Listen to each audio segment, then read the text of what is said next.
गई फिर सुबह, क्या हंसी है समा, देखती हूँ जहाँ, गीत गाए हवा, गुनगुनाए फिजा, अर्श से साथ रहो। अस्सलामुअलैकुम अस्सलामुअलैकुम अस्सलामुअलैकुम नाज़रीन, कैसे हैं आप लोग। और हमेशा की तरह देती हूँ दुआ, खुश रहें, आबाद रहें, अपनों के साथ रहें, एक दूसरे का ख्याल रखें और ख़ास तौर पे अपने वालिदैन का, जो अल्लाह पाक का बहुत ही कीमती तोहफ़ा। इस दुआ के साथ मैं अपने मॉर्निंग शो गुड मॉर्निंग में सभी का आगाज़ करती हूँ। अच्छा, वो हम लोग कैमरे वैमरे सेट कर रहे होते हैं शहजाद भाई, तो बस इधर ही हम बैठे थे, हम यहीं से आगे हो। This is a lively show, और लाइवली शो में ज़िंदगी बड़ी नेचुरली है, और देखा जाए तो हम वाकई में बड़े नेचुरली होते हैं, लेकिन जैसे जैसे हमें समझ आने लगती है तो हम प्रिपेयर और थोड़ा जैसे कहते हैं कि ऑफिशियली होने लगते हैं, क्योंकि हम लोगों को दिखा रहे होते हैं, लोगों को बता रहे होते हैं।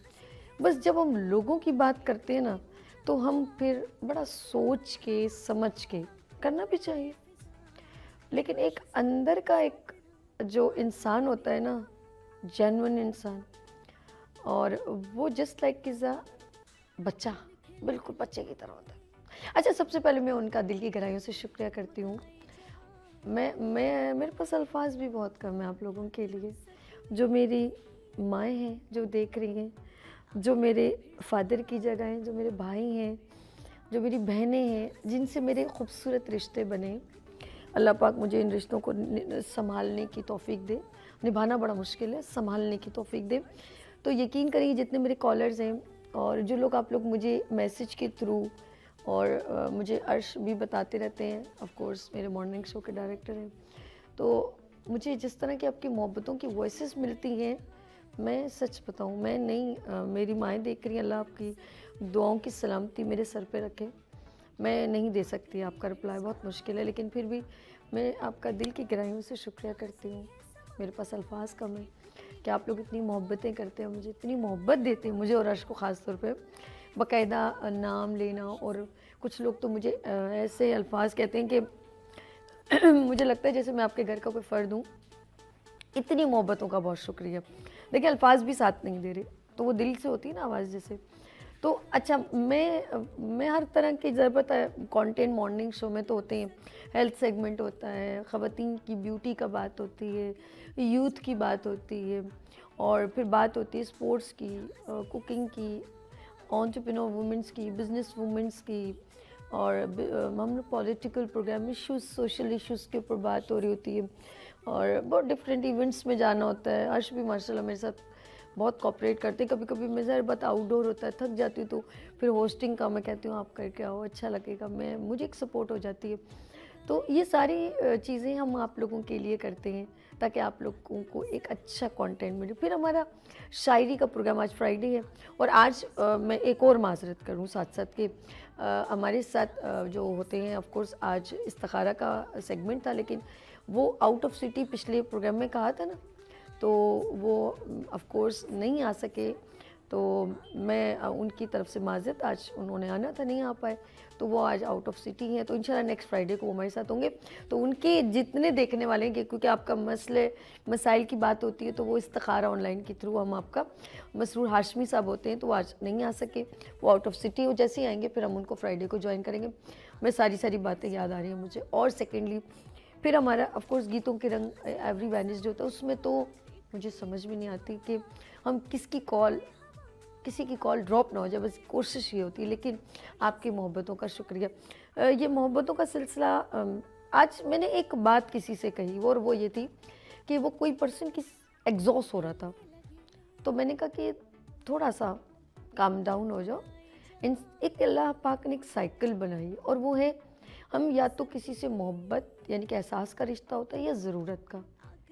और बेसिकली 90% ज़रूरत के रिश्ते हैं और मजबूरी की। ये ज़रूरत और मजबूरी ऐसी चीज़ है जिसको कभी भी छोड़ दिया जाता है। आपके साथ आपकी ज़रूरत पूरी हो गई, आपको छोड़ देंगे।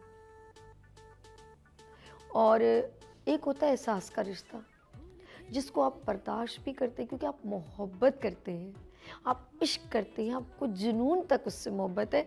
तो वो होता है एहसास का रिश्ता। जब तक ये एहसास बरकरार रहेगा, आप उसके बिना रह नहीं सकते, मैं रह नहीं सकता, मैं तुम्हारा दुख सह नहीं सकता। और एक होता है मजबूरी का रिश्ता, ये बड़ा तकलीफ दे रिश्ता होता है। मजबूरी, वो औरत जो बड़ी एग्जॉस्ट हो रही है, बच्चों की वजह से मजबूर है। वो बाप जिसकी छोटे छोटे बच्चे हैं और बीवी जवानी में फौत होगी, वो इतना मजबूर है कि दिल तो उसको कह रहा है कि वो भी दुनिया से चला जाए, लेकिन वो मजबूरी से अपनी ज़िंदगी को अपने बच्चों के लिए चलाएगा। इसी तरह औरत भी, अगर इसका शौहर चला जाए तो वो इतनी मजबूर हो जाती है, इतनी परेशान हो जाती है, लेकिन वो उस रिश्ते को निभाती। ऐसा कहीं आपके साथ तो नहीं हो रहा? आपके साथ भी ऐसा हो रहा होगा, मुझे पता है। आप अंदर से दुखी हैं, लेकिन आप इतने मजबूर हैं, किसी को बता नहीं सकते, अपनी तकलीफ बता नहीं सकते, और आप इंतज़ार करें कि काश कोई ऐसा हो जो बिना बोले मेरी तकलीफ का मसले का हल निकाल दे। ऐसा पॉसिबल है? चलिए मैं आपको आपकी यादों में ले जाती हूँ। अगर आप 70 के, 90 के उस दौर या 80 के दौर में पैदा हुए और अभी आपको वो यादें आती हैं? जी आंटी, मैं आपसे बात कर रही हूँ। अरे हाँ अंकल, मैं आपसे भी बात कर। अरे बाबा, कहाँ चले गए आप लोग? जी मैं आपके बचपन की बात कर रही हूँ। छोटे छोटे पप्पू बन के नानों के घर जाते थे, याद आया? मम्मा आपको प्यारे से शूज़ पहनाती थी। भूले तो नहीं है ना? मामू के घर जाना, ओहो उफ, कितनी खुशी होती थी। नानों के घर जा रहे हैं, नाना अब्बू के घर जा रहे हैं। अच्छा, उस वक्त पुराने दौर के लोग जो है वो, ये उस दौर की बात कर रही हूँ जब टांगा, घोड़ा गाड़ी, डोली वाले झूले, गिट्टे खेलना, कंचे खेलना और गुलेल से चिड़ियों को मारना और गिल्ली डंडा खेलना। जी जी जी बिल्कुल बिल्कुल। और नीम के दरख्त पर झूले बांधना और कुएं से पानी लाना और घर की कच्ची मट्टी के मकान और आग पर रोटी पकाना, दिए बालना, चरपाइयाँ, मंजियाँ, खाट, तख्त बिछाना सहन में। मैं उस दौर की बात कर रही हूँ। पग पहनना, ओए होए होए, शादियों में एक जगह जमा होके ढोलकी बजाना, कटोरी में मेहंदी और झाड़ू के तिनके से टिपके लगाना, और बड़ी बूढ़ियां हाथ में मुट्ठी में मच्छी कांटा बनाना। यानी कि वो मेहंदी सारी रात यूँ मुट्ठी बांध के रखती है, सुबह उठती है तो कहती है कितना अच्छा मच्छी कांटा बना। I don't know what's the meaning of the मच्छी कांटा, इतना खूबसूरत। और हम अपनी माओ के हाथों पे वो यूं रात को मेहंदी लगाना। मैं उस दौर की बात कर, हुक्के की गुड़गुड़ और बेटियों की शादी में सारी रात जागना, बेटों की शादी में मौज मस्ती करना और घोड़े पे बिठाना। मैं उस दौर की बात कर रही हूँ जब एक घर में टेलीविज़न हो और सब एक साथ बैठ के कार्टून देखना।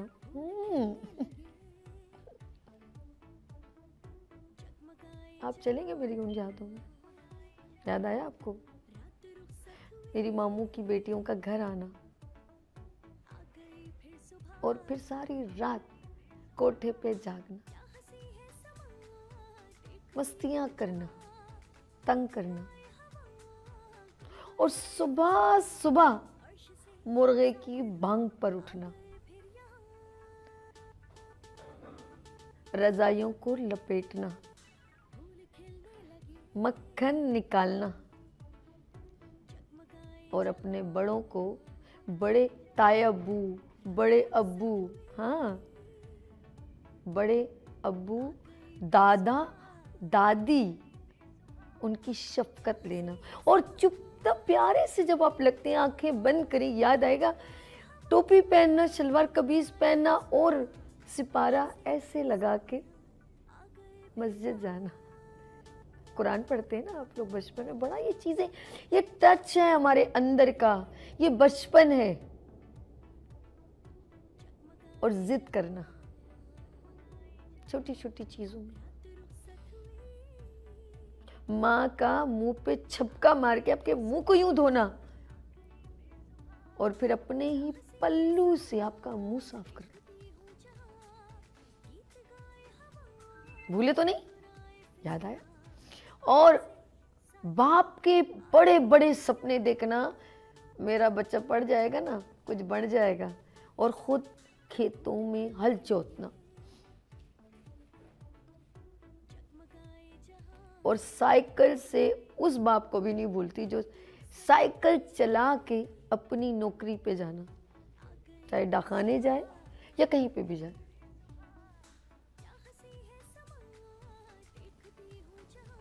अपने बच्चों को पालना, मैं कहती थी उस वक्त वाकई में बहुत कच्चे मकान थे,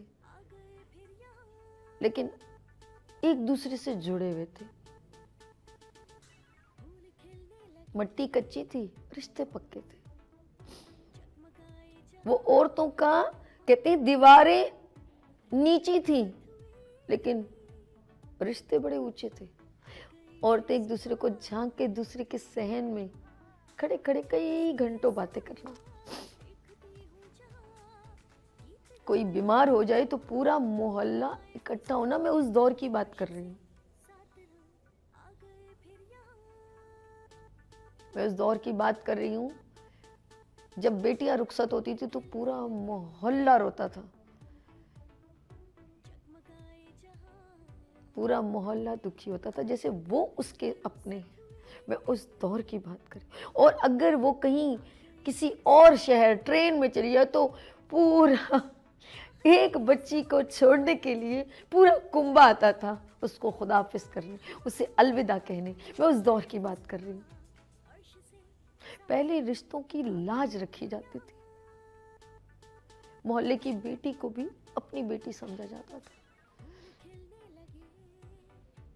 चले हम चलते हैं उस दौर में। आप कहीं इस दौर के तो नहीं हैं? मजा आता है, याद आती है। और सबसे तकलीफ दे वो वक्त है जिन लोगों ने आज 50 साल 60 साल गुजार लिए, वो अभी भी वो प्लीज़, मैं ये जो आखिर में बात करूँगी ना वो बड़ी इंपॉर्टेंट है। और वो ये कि आप अगर अब कभी बैठे होते हैं ना उस दौर को याद करते हैं, लेकिन आपको एक बहुत एक टीस सी उठती है, एक दर्द सा होता है जब याद किसकी आती है।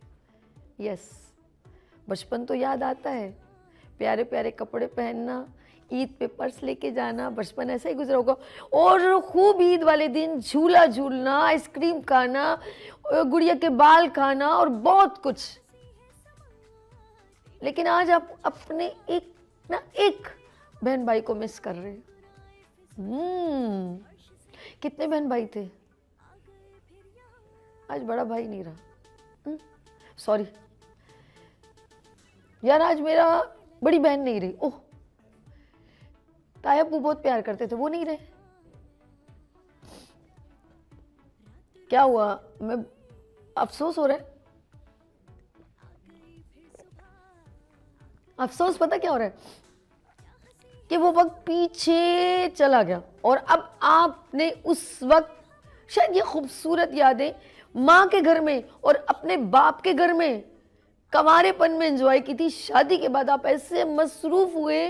और अब उस दौर में यकीन करें, आप लोग कभी किसी के घर चले जाते थे ना, बड़े अब्बा के घर, नाना अब्बू के घर, बड़े मामू के घर, तो वो ये नहीं कहते थे, कॉल करके आते ना, उस वक्त तो फ़ोन ही नहीं था, तो वो कहते थे अब मेरी बहन आई है ना, एक हफ्ता रह के जाएगी।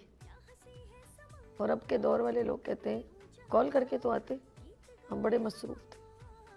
बहुत अफसोस होता है ये जुमला देखा जाए तो, ना उसको फ़र्क पड़ता है ना उसको फ़र्क पड़ता है, लेकिन ये जुमला ना 70 साल बाद आपके मुंह पे लगेगा।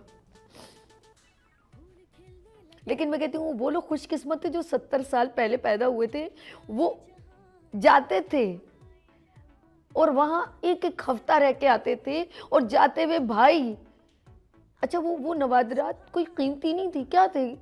अपने ही खेतों का कुछ चावल अनाज देना, साथ सूट देना, कोई घी चीनी देना, गुड़ देना। लेकिन वो इतना खुलूस लगता था, बहन जी सदके वारी जाती थी इन चीज़ों पर कि मेरे वीर को रज रज के अल्लाह पाक दे। और बच्चे आने को तैयार नहीं होते थे क्योंकि बच्चे उनके बच्चों के साथ मिलके खेलते थे। लेकिन आज के दौर में लोगों की रोटी एक निवाला इतना महंगा हो गया है और हम इतने प्रिपेयर्ड हो गए हैं कि अगर वो अच्छा ना खिलाए तो हम कहते हैं हमें अच्छी तरह पूछा ही नहीं। और अब तो बिल्कुल इतना प्रिपेयर्ड हो गया है कि एक कॉल पर हम कुछ चीज़ ऑनलाइन मंगा देते हैं, तो फिर हमारी मोहब्बत भी ऐसी हो गई है। तो इस दौर को आप क्या याद करेंगे? पहले तो लोग घर में अपना ही मुर्गा ज़बह करके अपने बहन भाइयों पर कुर्बान कर देते थे। कहते आज हमारे घर में बिस्मिल्लाह, एक जुमला होता था, जैसे अंदर दाखिल हो बिस्मिल्लाह बिस्मिल्लाह मेरा वीर आया, बिस्मिल्लाह बिस्मिल्लाह मेरी बहन आई। अब तो सॉरी, एक घर में फ़र्द होता है और घर वाले ही नहीं होते। फिर कहते हैं सब्र करें, अम्मी आएंगी अब्बू आएंगे। फिर आप एक कमरे के कोने में बैठ जाते हैं, बच्चे डरे डरे सहमे सहमे, या तो सबके हाथ में मोबाइल होता है। इस दौर की बात करें, आज आपके जो लोग चले गए ना, जो अब इस वक्त पलंग पे बैठे हैं, मुझे देख रहे हैं, जो 60-70 साल की उम्र में आज वो अपने कुछ कर नहीं सकते क्योंकि उनके बहन भाई उनसे बिछड़ चुके हैं। उनमें कोई एक दो रह गया होगा, किसी के वालिद चले गए, किसी की वालदा चली गई, कोशिश करके भी आप उनको नहीं ला सकते।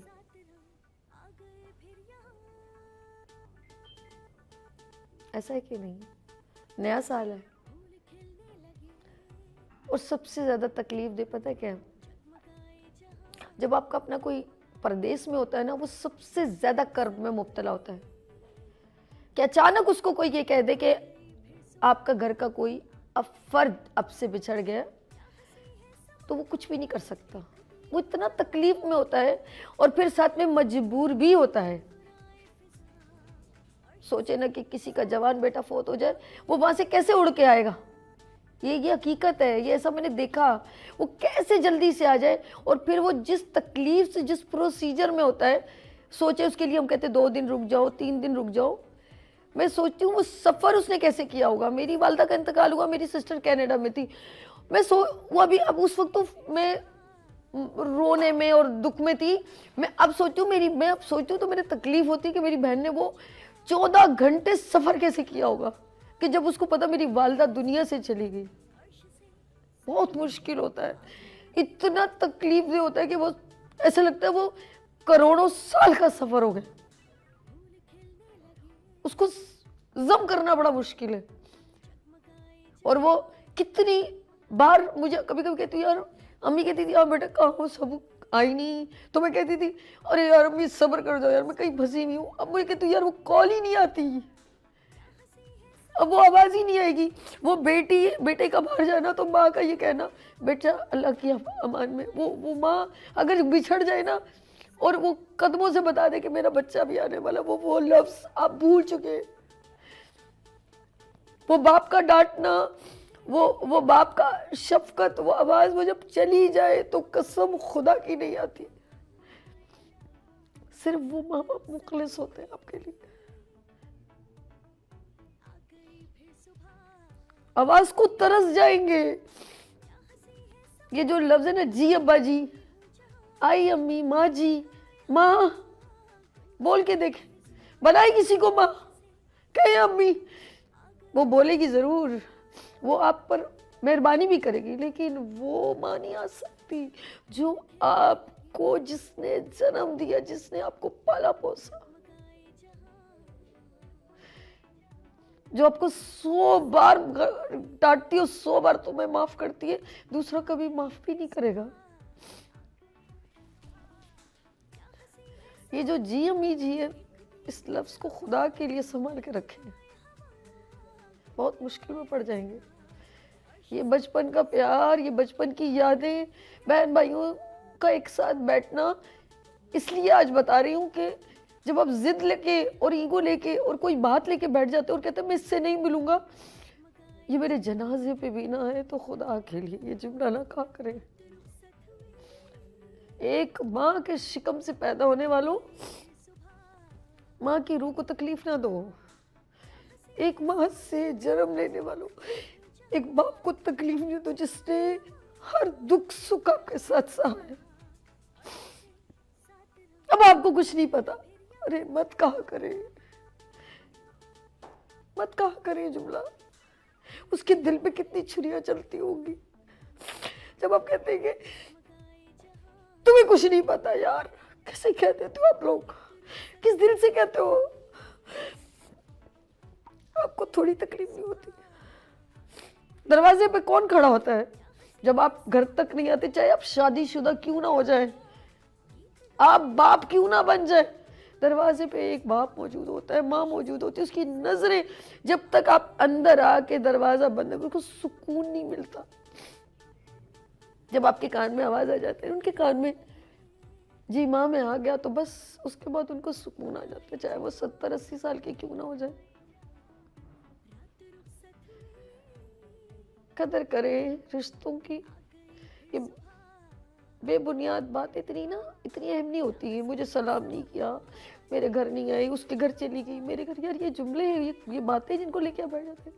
फिर आप अपने 6-7 बहन भाइयों के बाद 2 बज जाते हैं, ऐसा ही। फिर आखिर 2 बज जाते हैं और फिर अंदर घुटते रहते हैं, काश मेरी बहन की कॉल आ जाए, काश मेरे भाई की कॉल आ जाए। कितना अच्छा था हम एक दूसरे से दुख सुख करते थे, कितना अच्छा था एक बारिश में नहाते थे, कितना अच्छा था एक ही प्लेट में खाते थे। वो वक्त ही खूबसूरत था। जब लम्हे खूबसूरत होते हैं तो उनको बर्बाद क्यों कर देते हैं इन बातों की नजर कि मेरे बेटे को डांट दिया, मेरे बच्चों को पसंद नहीं करते। ये जुमले सोच सोच के आप अपनी खूबसूरत रिश्ते, खूबसूरत यादों को बर्बाद कर देते हैं। उम्र के जब एक हिस्से में पहुंचते हैं जब आपको उनकी याद सताती। माज़रत के साथ नाज़रीन, आपके ख्वाबों में भी अभी तक वो पुराना माँ का घर होगा, वो बाप का घर होगा, आपको नया घर कभी याद नहीं आता होगा। ये उनकी बात कर रही हूँ जो 70 साल जिन्होंने गुजार लिए। आज आप ख्वाब में जब भी देखते हैं ना, तो वही मट्टी की छत या शेल्टर, जो आपके घर पुराना घर है ना, वो आपकी यादों से जुड़ा हुआ है। तो यादों को संभालने का एक ही तरीका है, दरगुजर किया करें। बात लेके बैठेंगे तो कब्र में चले जाएंगे बस। नाज़रीन, एक मैं उन लोगों के लिए जो मुझे उनसे ज़्यादा दुख होता है, जो बाहर कहीं कमाने अपनी औलाद के लिए, अपने भाइयों से, अपनी खुशियों से बिछड़ जाते हैं। यहाँ पर आप लोग इतना एंजॉय करते हैं अपनों में, वो बेचारे वहाँ कमाने के लिए और अपनी उम्र के हिस्से गुजारते हैं। वक्त का ये परिंदा रुका है कहाँ, वक्त का ये परिंदा रुका है कहीं, ये परदेश में रहने वालों के लिए, ये ज़मीन बाजी आपके लिए। मैं था पागल जो इसको बुलाता रहा, 4 पैसे कमाने मैं आया शेर गाँव, मुझको मेरा बुलाता रहा। ये उस भाई के लिए जो अपनी बहन की शादियों के लिए कमाने गया, अपने बच्चों को पालने के लिए गया, और उसको सब याद आते हैं लेकिन वो कुछ नहीं बोलता। चले नाज़रीन, देख लेते हैं। आ गई फिर सुबह, क्या हंसी है समा, देखती हूँ जहाँ, गीत गाए हवा, गुनगुनाए फिजा, अर्श से साथ रहो।